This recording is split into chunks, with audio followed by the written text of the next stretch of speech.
Assalamualaikum warahmatullahi wabarakatuh. Selamat pagi semuanya, apa kabar?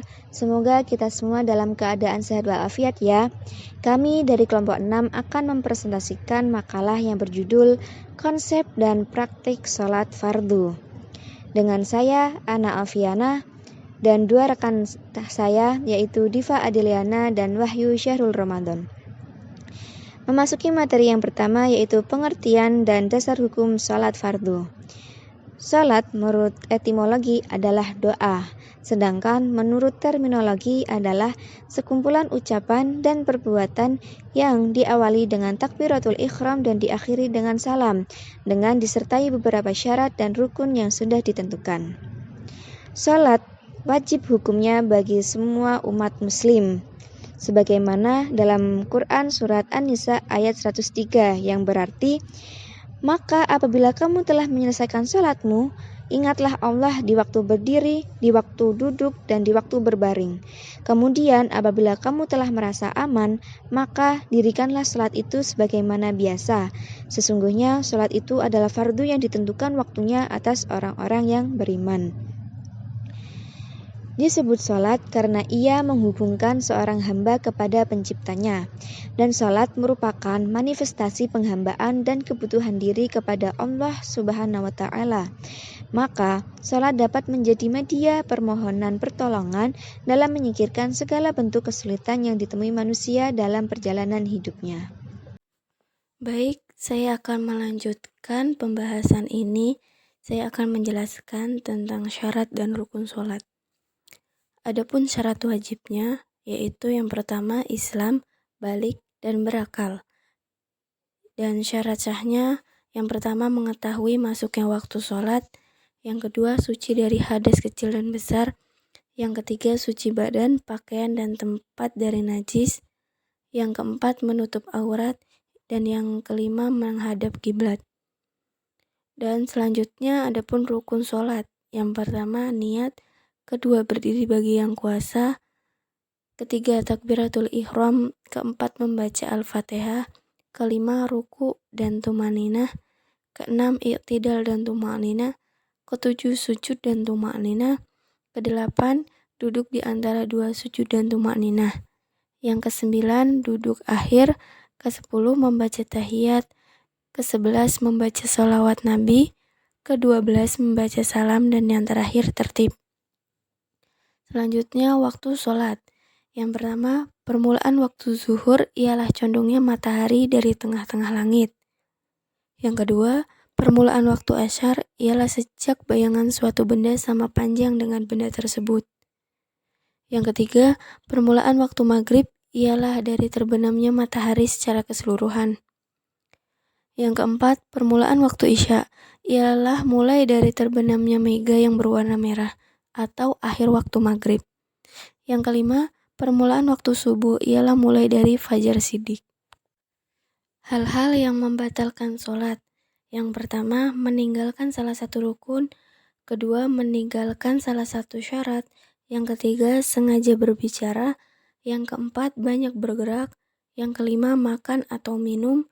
Yang keenam, terbukanya aurat. Yang ketujuh, membelakangi kiblat. Yang kedelapan, tertawa dengan keras. Yang kesembilan, murtad. Dan yang terakhir, terkena hadis baru baik kecil maupun besar. Tata cara sholat. 1. Niat sholat wajib. Usolli fardhu dhuhri arba'a raka'atin mustaqbilal kiblati ada'an lillahi ta'ala. Yang kedua, takbiratul ihram. Takbiratul ihram dilakukan setelah membaca niat dengan mengangkat kedua tangan dengan membaca Allahu Akbar. Yang ketiga, doa iftitah.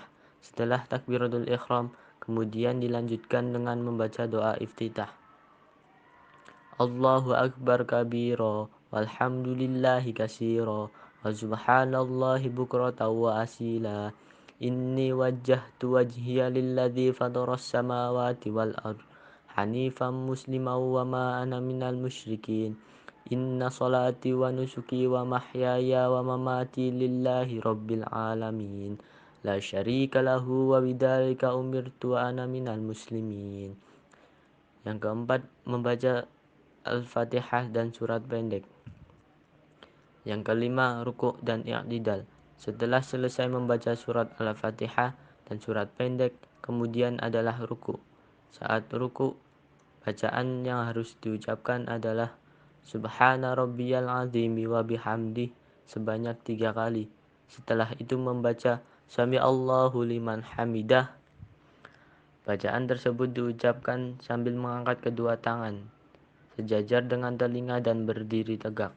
Kemudian membaca doa i'tidal.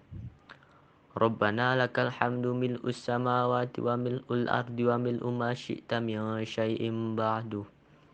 Yang keenam, sujud dan duduk di antara dua sujud.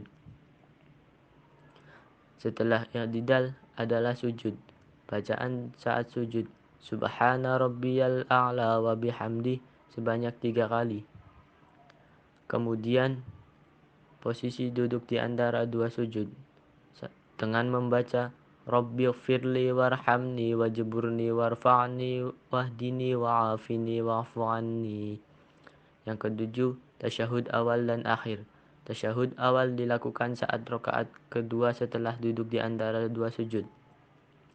Bacaan tasyahud awal. At-tahiyyatul mubarakatus salawatut thayyibatu lillah. Assalamu alayka ayyuhan nabiyyu wa rahmatullahi wa barakatuh. Assalamu alayna wa ala ibadillahis salihin. Asyhadu an la ilaha illallah wa asyhadu anna Muhammadar Rasulullah. Allahumma salli ala sayyidina Muhammad. Selanjutnya tasyahud akhir. Tasyahud akhir dibaca sebelum salam pada rakaat terakhir. Bacaan tasyahud akhir. At-tahiyyatul mubarakatus salawatut thayyibatu lillah. Assalamu alayka ayyuhan nabiyyu wa rahmatullahi wa barakatuh. Assalamu alayna wa ala ibadillahis salihin. Asyhadu an la ilaha illallah wa asyhadu anna Muhammadar Rasulullah. Allahumma salli ala sayyidina Muhammad wa ala ali sayyidina Muhammad kama sallaita ala sayyidina Ibrahim wa ala ali sayyidina Ibrahim wa barik ala sayyidina Muhammad wa ala ali sayyidina Muhammad kama barakta ala sayyidina Ibrahim wa ala ali sayyidina Ibrahim fil alamin innaka hamidum majid. Demikian penyampaian materi dari kelompok kami. Kami dari kelompok 6 memohon maaf bila ada kesalahan atau kekurangan dalam penyampaian materi dari kami. Sekian, terima kasih. Wassalamualaikum warahmatullahi wabarakatuh.